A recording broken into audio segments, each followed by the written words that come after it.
With our first Dragoon finished, we've got ourselves a bit of an army here. So it's time to move out and start looking for where our opponent is on this map so that we can fight them. First, we're going to need to select the whole army that we've built.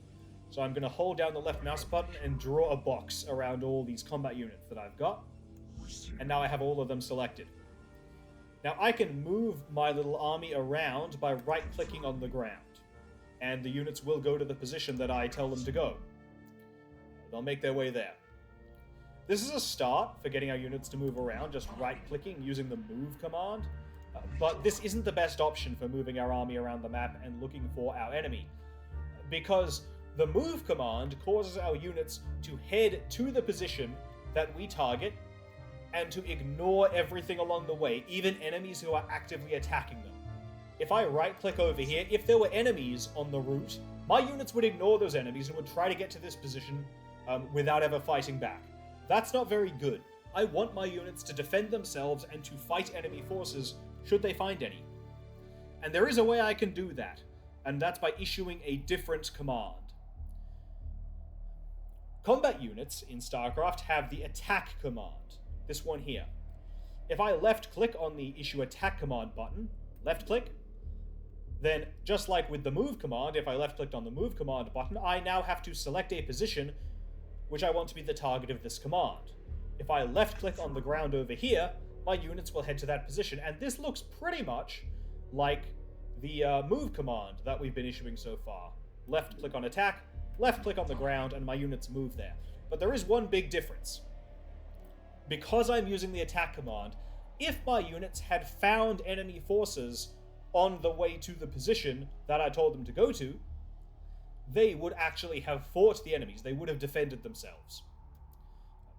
Using the attack command causes your combat units to fight enemy things they find, not just to head to the position you target and ignore everything, which is not what we want them to do. So left-click on attack, left-click on the ground. This is how we always want to be moving our army around the map. But there is another way we can go about issuing attack commands, which is a little bit faster. And that is, rather than left-clicking on this button down here, I can press the A key on my keyboard. Notice that as I do this, I haven't pressed it yet, but notice that as I press it, my mouse is not going anywhere near the command card in the bottom right. If I press A, it's as if I just issued the attack command, and now I'm again targeting a position for where my attack command should be targeted. So left-click. So A, left-click. A, left-click. A, left-click. And I can keep issuing new attack commands to tell my units where they should go. So we're looking for the enemy base so that we can fight what forces the enemy has. A, left-click. A, left-click. And we found some enemy forces.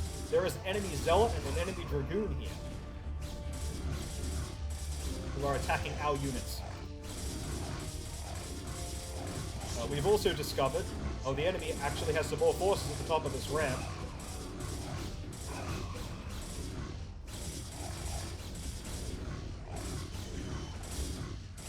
But the enemy also has a base right here.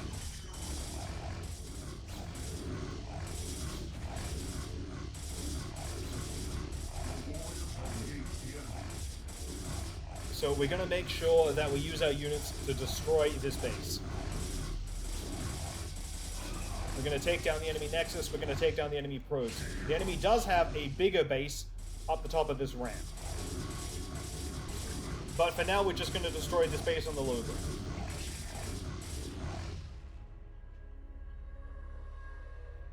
Okay. Now, we did lose a couple of units. In fact, we lost one unit in attacking this way. And we've also taken some damage on some of our other units.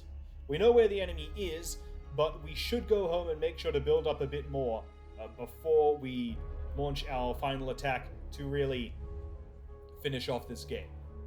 So I'm going to head back to our main base.